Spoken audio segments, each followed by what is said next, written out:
ദൃശ്യം മോഹൻലാലിനെ നായകനാക്കി ജിത്തു ജോസഫ് ഡയറക്ട് ചെയ്യുന്ന സിനിമയാണ് ദൃശ്യത്തിന്റെ മൂന്നാം ഭാഗമായിട്ടുള്ള ദൃശ്യം 3. ഒരുപാട് പ്രത്യേകതകളുള്ള ഒരു പടമാണ് ദൃശ്യം 3. ദൃശ്യം 3യുടെ സ്കെയില് അത്ര വലുതൊന്നും അല്ല, ബ്രഹ്മാണ്ഡ സിനിമയല്ല, എങ്കിലും ഇൻഡസ്ട്രിയുടെ ഏറ്റവും വലിയ സിനിമയാണ്. എമ്പുരാനെ പോലും ബ്രേക്ക് ചെയ്ത് അമ്മാതിരി ബിസിനസ് നടന്ന പടമാണ്.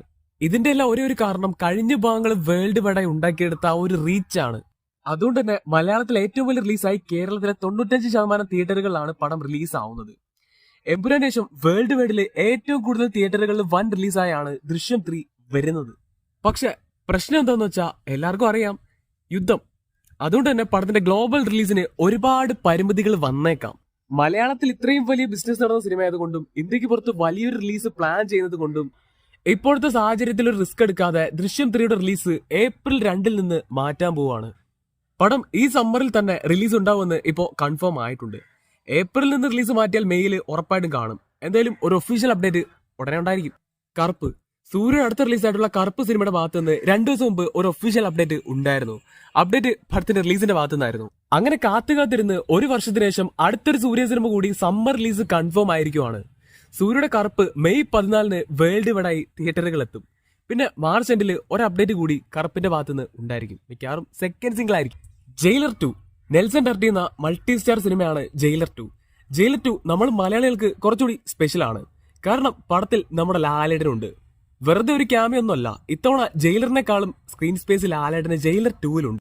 അത് മാത്രമല്ല 2 ലുക്ക്, പിന്നെ DAGing യങ് ലുക്ക്, അങ്ങനെ ഒരുപാട് പരിപാടികളിൽ ലാലേട്ടനെ കത്തിക്കാൻ വേണ്ടി ജയിലർ 2-ലുണ്ട്. ഇപ്പോ ജയിലർ 2-ൽ ലാലേട്ടന്റെ റീ എൻട്രിയുടെ ഭാഗത്ത് നിന്ന് ഒരു അപ്ഡേറ്റ് എത്തിയിട്ടുണ്ട്. ജയിലർ 2-ൽ ലാലേട്ടൻ എൻട്രിക്ക് ഒരു റെട്രോ സോങ് ഉണ്ട്. അത് ലാലേട്ടന്റെ തന്നെ വർണ്ണപ്പക്കറ്റ് സിനിമയിലെ ഓക്കേല ഓക്കേല എന്ന സോങ് ഇല്ലേ, ആ പാട്ടിലായിരിക്കും ജയിലർ 2-ല് മാത്യുവിന്റെ എൻട്രി എന്നാണ് അറിയാൻ സാധിക്കുന്നത്. മമ്മൂട്ടി ഖാലിദ് റഹ്മാൻ പടം ഉണ്ടയ്ക്ക് ശേഷം ഖാലിദ് റഹ്മാൻ സംവിധാനം ചെയ്യുന്ന മമ്മൂക്ക പടത്തിന്റെ ടൈറ്റിൽ പോസ്റ്റർ ഇപ്പോൾ റിവീൽ ചെയ്തിട്ടുണ്ട്. പടത്തിന്റെ പേര് മട്ടാഞ്ചേരി മാഫിയ. പടത്തിൽ മമ്മൂക്കയെ കൂടാതെ ആസിഫ് അലിയും നസ്ലിനും മറ്റ് ലീഡിലും വരുന്നുണ്ട്. പിന്നെ പടത്തിന്റെ ഒറിജിനൽ സ്കോർ സുഷിനാണ്, music Rex Vijayan. Aadu 3 Mithun manual Thomas സംവിധാനം ചെയ്ത് റിലീസിനെത്തിയ നമ്മുടെ ആടിന്റെ മൂന്നാം ഭാഗത്തിന്റെ ആദ്യ ഭാഗമാണ് ആട് 3 1 ലാസ്റ്റ് റൈഡ് പാർട്ട് 1. പടം ഇപ്പോ കത്തി കയറിക്കൊണ്ടിരിക്കുവാണ്. പാപ്പൻ കപ്പ് തൂക്കും എന്ന് പറഞ്ഞപ്പോ ഈ റേഞ്ചിൽ ഒരു കൊലത്തൂക്ക് തൂക്കുമെന്ന് അങ്ങനെ ആരും പ്രതീക്ഷിച്ചാൽ മതി. കാരണം റിലീസിന് മുമ്പ് ഹൈപ്പ് ഉണ്ടായിരുന്നെങ്കിലും ഒരു കോൾഡ് മോഡായിരുന്നു.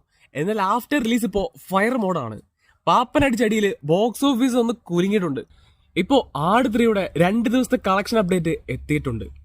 ആദ്യം ആട് 3യുടെ ഡേ 1 ബോക്സ് ഓഫീസ് കളക്ഷൻ എടുത്താൽ അടിച്ചടിയിൽ ഓപ്പണിംഗിൽ പാപ്പൻ ഡയറക്റ്റ് ടോപ്പ് 5-ൽ കയറി. ആദ്യ ദിവസം ആട് 3 കേരളത്തിൽ നിന്ന് മാത്രം നേടിയ കളക്ഷൻ 5,90,00,000 ആണ്. ഓവർസീസിൽ നിന്ന് 10 കോടി ഓപ്പണിംഗ് ഉണ്ട്. അങ്ങനെ മൊത്തത്തിൽ ആട് 6 ദിവസം നേടിയ വേൾഡ് വൈഡ് കളക്ഷൻ 17 കോടിക്ക് മുകളിലാണ്.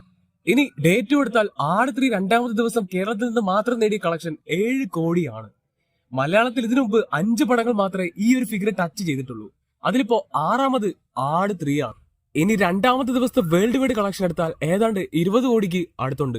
അങ്ങനെ 2 ദിവസം കൊണ്ട് ആട് 3 കേരളത്തിൽ നിന്ന് മാത്രം 14 കോടിയും വേൾഡ് വൈഡ് 40 കോടിക്ക് മുകളിലും കളക്ഷൻ നേടി മലയാളത്തിൽ ഇക്കൊല്ലത്തെ ഏറ്റവും വലിയ ഓപ്പണിംഗ് കിട്ടും. ഇന്നത്തെ കളക്ഷനോട് കൂടി പടം 50 കോടിയും തൂക്കും. വീക്കെൻഡ് എങ്ങനെ പോയാലും 60 കോടിക്ക് മുകളിൽ വരും. 100 കോടിയൊക്കെ സിമ്പിൾ ആയി തൂക്കും. ഇപ്പോഴത്തെ ഈ പോക്കാണെങ്കിൽ 200 കോടിയും പോകും.